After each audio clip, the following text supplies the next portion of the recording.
Welcome back. आज पूरे दिन में आपको एक तस्वीर दिखी होगी।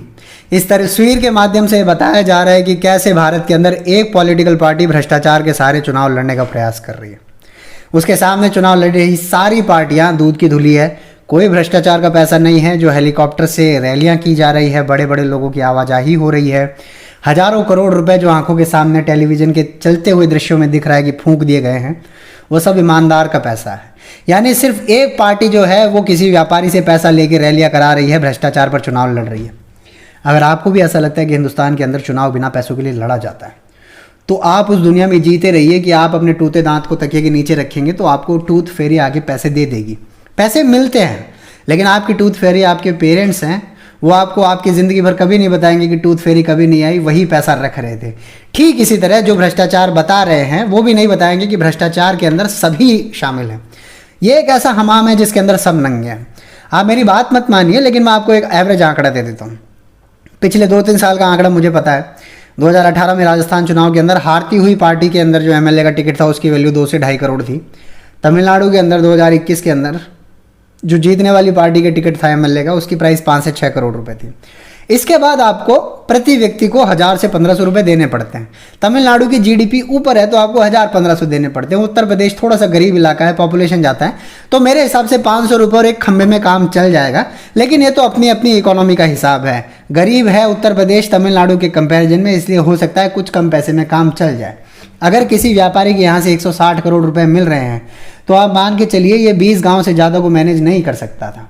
मतलब समझ रहे हैं, 22 से 24 करोड़ की जनता वाले उत्तर प्रदेश में, जिसमें 403 विधानसभा सीट है, उसमें 160 करोड़ रुपए मैं दावे के साथ कहता हूँ 20 से 30 गाँव के लिए ही काफ़ी थे।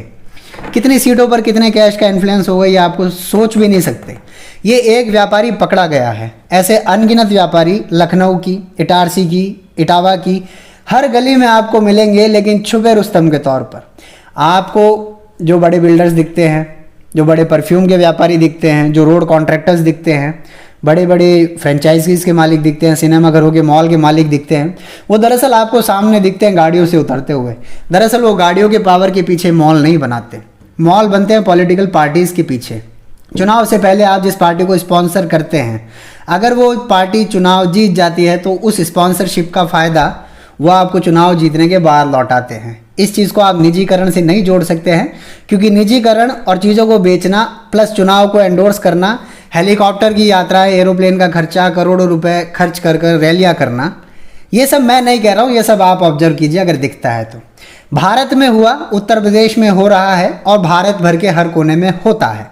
अगर आप ये मान के बैठेंगे इस फोटो के जरिए आप किसी को नीचा दिखा देंगे ये कह के कि उत्तर प्रदेश के चुनाव में इस पैसे का यूज़ रैलियों के लिए हो रहा था, तो आप गलत नहीं हैं। मैं 100% श्योर हूँ कि आप सही हैं और ये हो रहा है। आप गलत वहाँ पर आकर होते हैं जहाँ पर आप ये दिखाने का प्रयास करते हैं कि देखिए सामने वाला नंगा है। दरअसल आप भी हैं, आपको पता नहीं है और लोगों को दिख नहीं रहा है। सच्चाई ये है कि भारत की राजनीति में 500 रुपये और एक खंबे के पीछे वोट बनते हैं, और उसके बाद आप बात करते हैं कि हेलीकॉप्टर मत बनाइए, हेलीकॉप्टर मत दिखाइए, पुष्प वर्षा मत कीजिए, फ्लाईओवर मत बनाइए, आप स्कूल्स बनाइए।